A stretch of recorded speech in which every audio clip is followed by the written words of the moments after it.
자, 오늘 획기적으로 여러분들을 이해시켜 드리기 위해서 제가 자료를 좀 준비를 했습니다. 뭐 아시는 분들은 아시겠지만 제가 자료 같은 거 잘 준비를 하지 않지 않습니까? 오늘은 정말 획기적으로 한번 여러분들에게 이 논문에 대해서 큰 틀을 말하는 거죠. 큰 틀.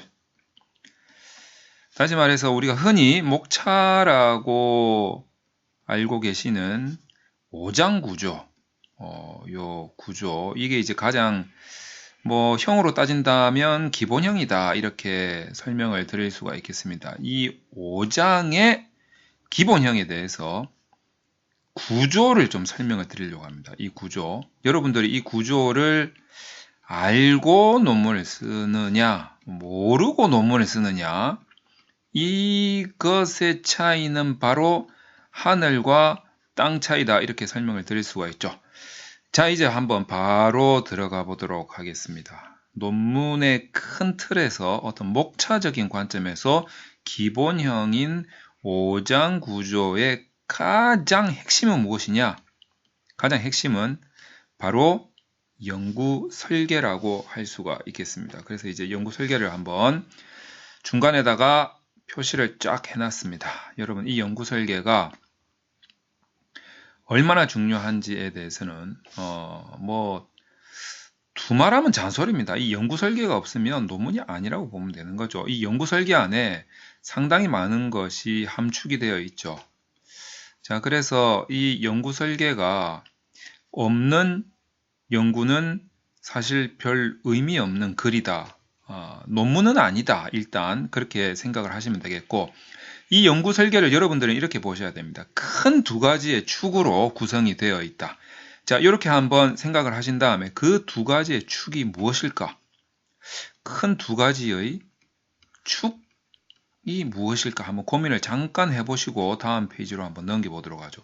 과연 연구 설계를 구성하는 큰 두 가지의 축이 무엇일까? 자, 한번 제가 답변을 알려드리도록 하겠습니다. 바로 이론적 근거라는 큰 축 하나와 그 다음에 방법론이라는 큰 축 하나가 이렇게 짬뽕이 되어져서 연구 설계를 이루고 있다. 자, 그런데 이 그림을 한번 가만히 보세요. 이론적 근거가 여기까지 지금 제가 그림을 이렇게 그려놨고, 방법론은 여기까지 이렇게 그려놨지 않습니까? 다시 말해서 요 가운데 해당되는 부분이 겹치는 부분이 있어요.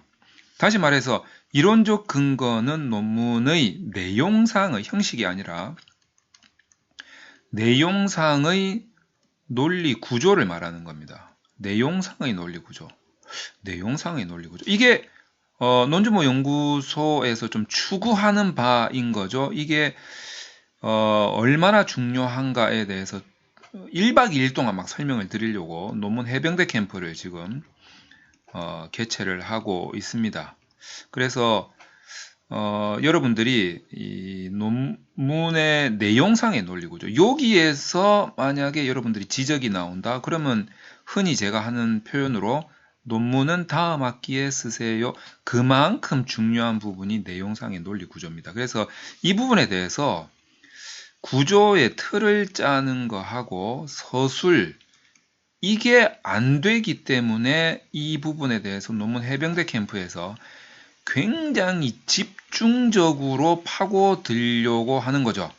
1박 2일 동안 장장 16시간에 걸쳐가지고 이 부분에 대해서 파고 들어갑니다. 근데 이 부분 역시도, 이 부분조차도 연구 설계에 관점을 두고 진행을 할 필요가 있고, 자, 그리고 이 방법론조차도 여러분들이 이제 크게 요 뒷페이지에서 나오겠지만 여러 가지 방법이 있습니다만 그 중에서도 양적 연구, 요새 많이 하지 않습니까? 이게 이제 통계다, 통계 분석이다, 여러분들이 이렇게 많이 알고 계시죠.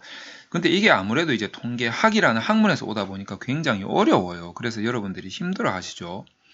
그런데 이제 이것도 지금 요렇게 이 부분에 걸쳐 있단 말이죠. 연구 설계를 하는 데 있어서 이론적 근거와 방법론이 여기 걸쳐져 있단 말이에요. 그래서 통계만 잘한다고 연구 설계가 되는 것도 아니고 이론적 근거만 잘한다고 해서 연구 설계가 되는 것도 아니다.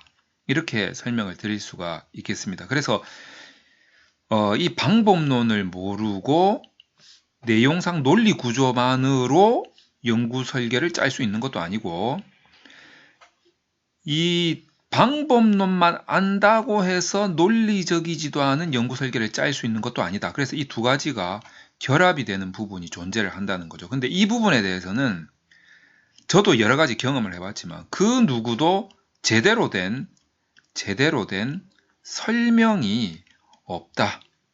이 부분에 대해서 여러분이 아셔야 될 내용이 반드시 있습니다.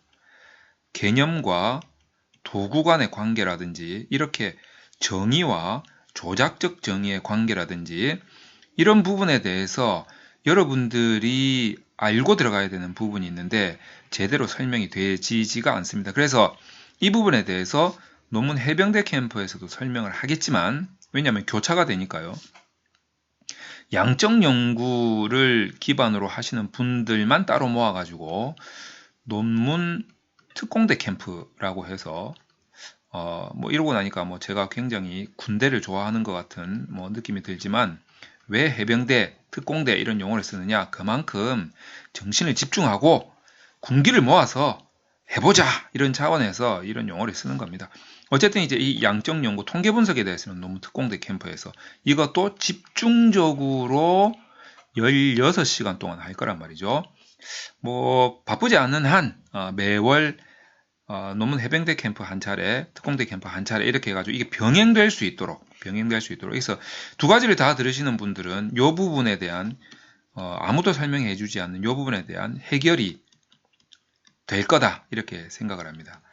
자, 그래서 이 두 개가 결합되어야 연구 설계가 제대로 될 수 있다는 점 여러분들이 아셔야 되고 논문의 가장 중요한 점 이론적 근거와 방법론 이 부분에 대해서 여러분들이 완벽하게 아셔야 됩니다. 그래야지 여러분 손으로 연구 설계를 할 수가 있어요. 자, 요 정도 설명을 하면서 논문 해병대 캠프와 논문 특공대 캠프 잠깐 홍보 좀 했습니다. 그리고 다음으로 넘어가겠습니다. 자, 우선 다음 페이지에서 보시면 이론적 근거 굉장히 중요한 부분이죠. 여기에서 어떤 것들을 근거로 삼아야 하는가에 대해서 설명을 좀 드리도록 하겠습니다. 자, 우선 사회과학을 하시는 분들에게는 필수적으로 들어가야 될 부분이 이 사회적 배경이란 말이죠. 이 사회적 배경 같은 경우에는 사회과학을 하는 데 있어서는 어떻게 보면 좀 필수적인 요소가 아닌가. 사회적으로 좀 이슈가 되어야 사회과학을 하시는 사회과학자들이 여기에 덤벼들어서 이런 이슈가 터졌네? 그러면 다시 연구를 한번 해볼까 하면서 이제 학술적으로 연구를 막 하기 시작한단 말이죠. 자, 그런데 일단은 이 연구를 설계를 할 때 요 안에 이제 설계용으로 보면은 도구라는 개념들이 들어가는데 뭐 도구 뒤에 나오겠지만 여러 가지 이제 설계의 요소들이 들어갑니다. 그러면 이제 뭐 대상도 들어갈 거고 한데 이제 이런 대상이나 도구에 대한 개념이 좀 설명이 돼야 되고 또는 이론이 있다면 이론이 설명되고 뭐 현황이 있다면 현황이 뭐 등등등 이런 것들이 좀 설명되는 경우가 많죠. 어떤 논문에서 주로 학위 논문에서 학생들은 학위 논문을 쓰죠.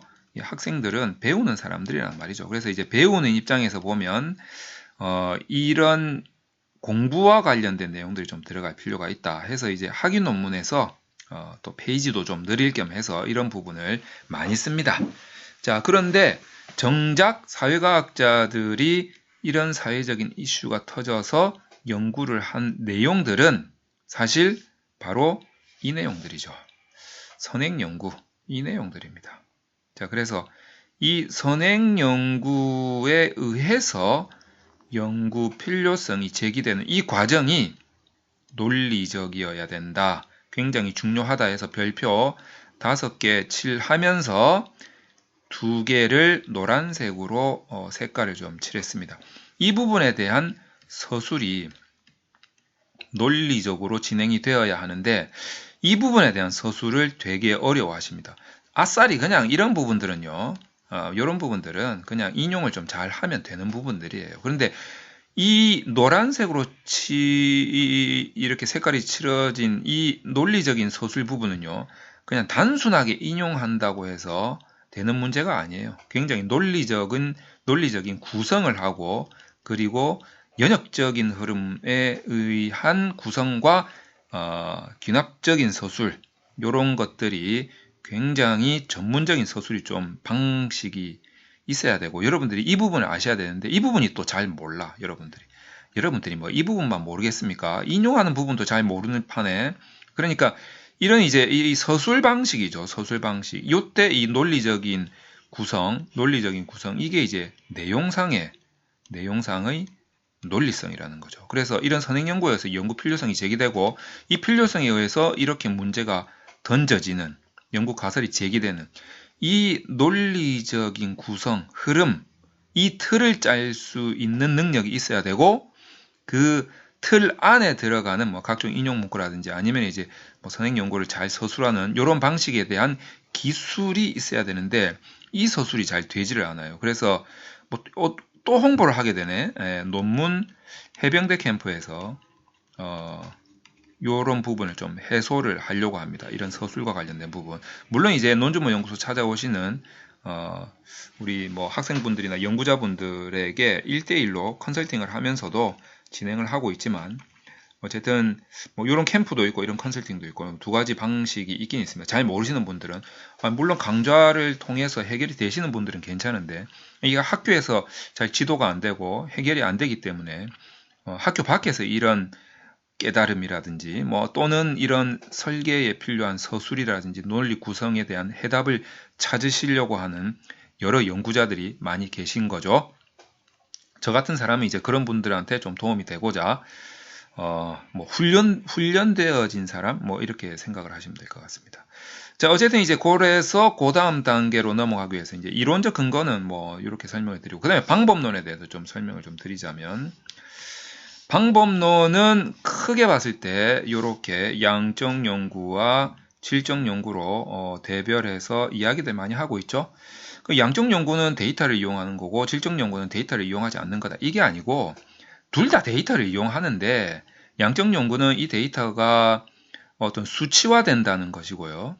그리고 질적 연구도 데이터가 있어야 됩니다. 근데 이제 이 질적 연구는 뭐 주로 보면 이제 여러 가지 뭐 사례라든지 아니면 이제 뭐 인터뷰 자료라든지 뭐 하다 보니까 수치화가 되지 않은 것들, 어떤 뭐 텍스트라든지 뭐 이미지라든지 뭐 이런 것들을 데이터로 쓴다라는 것밖에는 없습니다. 한데 양적 연구는 양적 연구대로 굉장히 뭐 다양한 기법들이 있고, 그리고 질적 연구도 질적 연구대로 굉장히 다양한 기법들이 있죠. 뭐 다양하지는 않아요. 아마 대여섯 가지 정도 있는데, 이런 기법들을 여러분들이 알고 있어야 됩니다. 근데 이제 질적 연구는 잘 설명하면 뭐 크게 어렵지는 않은데, 양적 연구는 되게 어렵단 말이죠. 이게 자체가 하나의 학문인데, 통계학이라고 하니까. 근데 통계학을 전부 그대로 다 적용시켜도 안 돼요. 왜냐하면 여기서 이론적, 논리적, 학문적 근거가 또 결합이 되거든요. 그러니까 통계학이 약간 이 학문의 성격에 맞게끔 변형이 됩니다.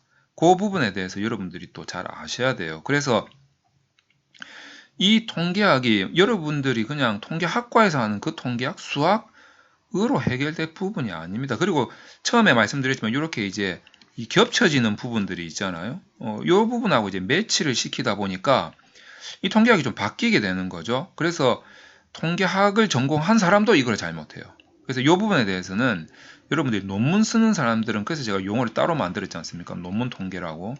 논문 통계는 또 다른 영역이다, 이렇게 보셔야 될 것 같습니다. 그래서 이 부분에 대해서도 여러분들이 너무 많이 어려움을 겪고 있어서 이거 또 홍보를 하게 되네. 논문 특공대 캠프라고 해가지고 또 매월 이렇게 실시를, 요거는 이제 처음 한 지가 이제 2020년 1월부터 이제 시작을 하는 거니까, 여기에서 여러분들이 연구 설계를 위한 논문 통계 기법, 그리고 논문 통계 요령에 대해서 또 로직에 대해서 정확하게 좀 아셔야 될 것 같다, 이런 생각이 듭니다. 물론 이제 이런 부분도 1대1로 저희 연구소에서 컨설팅을 하고 있지만, 어쨌든 이제 캠프나 컨설팅을 통해서 여러분들이 이 부분도 섭렵을 해줘야 연구 설계가 원활하게 진행될 수 있다. 이렇게 설명을 좀 드리죠.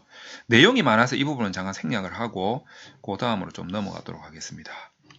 자, 그 다음에 이렇게 해서 이론적 근거와 방법론에 대해서 여러분들이 잘 조화를 이룬다면 여러분들이 연구 설계를 하는데 큰 무리는 없겠죠. 근데 여러분들이 아셔야 될 게 이 연구 설계도 말이죠. 3대 요소라는 게 있습니다. 이건 이제 제가 만든 말인데 굉장히 중요합니다. 연구 설계의 3대 요소 과연 무엇일까? 대상, 도구, 방법 이렇게 세 가지를 여러분들은 철저하게 아셔야 됩니다. 그래서 심지어는 이 세 가지가 딱 드러날 수 있는 제목을 여러분들이 이제 작성을 해야 될 필요도 있다. 이렇게 말씀드릴 수가 있겠습니다. 자, 그런데 여기서 가만히 보면 이 대상은 여러분들의 연구 대상은 사회과학이라면 당연히 이 사회적 배경에서 언급이 되었어야 되겠죠. 자, 그리고 난 다음에 이 대상과 관련된 내용들이 여기서도 조금 나와줘야 되겠죠. 어디서 나와야겠습니까? 선행연구에서도 이 대상으로 해가지고 선행연구된 게 좀 나와줘야 되겠죠. 자, 그 다음에 도구 같은 경우에도요. 이 도구에 이제 뭐 조작적 정의가 있을 거고, 그 다음에 이 도구에 대해 구성 체계가 있을 거란 말이죠. 이런 부분에 대해서 여기서 개념 부분에서 이렇게 나와줘야겠죠. 언급이 돼줘야겠죠. 그 다음에 선행연구에서도 이 도구 가지고 연구한 연구들이 이렇게 나와줘야 되겠죠. 뭔가 매치가 되고 있다. 매치. 자, MATCH, 매치가 되고 있다. 이런 느낌이 좀 들지 않습니까? 이렇게 네트워크식으로 이론적 근거와 연구 설계 방법론이 딱 연결이 되어 있습니다. 여러분들이 이걸 아셔야 돼요. 그리고 나서 이제 여기에 있는 이 방법론을 대입을 하는 거죠. 무슨 대입? 바로 다음 페이지에서 보실 기법 대입입니다. 자, 그래서 여러분들이 기법을 많이 아셔야 된다는 거죠. 그래서 여기까지 이 방법이 대입이 되게 되는 거죠. 자, 지금까지 설계와 관련된 험난한 과정을 여러분들이 거쳐 오셨습니다. 자, 여기에서 여러분들이 느끼셔야 될 것은 바로 이런 이론적 근거와 이런 방법론에 의해서 설계가 되어진다는 것, 그리고 이 방법론에 대한 기법, 뭐 양적 기법도 있고 질적 기법도 있지만 어쨌든 여러분이 설계를 하시는 그 설계의 3대 요소 중에 하나가 방법으로 기법이 대입된다는 것, 그리고 3대 요소 중에 대상 도구가 이렇게 이론적 근거가 다 네트워크식으로 매치가 되어서 연결이 되어 있다는 점, 이게 합쳐져서 연구 설계가 된다는 점, 이 부분에 대해서 여러분들이 좀 정확한 이해가 필요하다. 물론 이것도 제가 큰 틀에서 설명을 드린 거니까 구체적으로 보면 굉장히 복잡하게 들어갑니다. 근데 여러분들이 하나씩 이렇게 파고 들어가셔야 돼요. 그러다 보면 어느 순간에 여러분들이 논문에 대해서 머릿속이 쫙 뭔가 빨려드는 것처럼 그런 느낌으로 여러분들이 문제가 하나씩 다 해결될 겁니다. 자, 그때까지 여러분들 긴장의 끈을 놓지 마시고 계속 열심히 논문에 대한 논리 구조와 통계 분석 또는 뭐 질적 연구 방법론과 같은 방법론에 대해서 계속 공부를 한번 해보시기 바랍니다.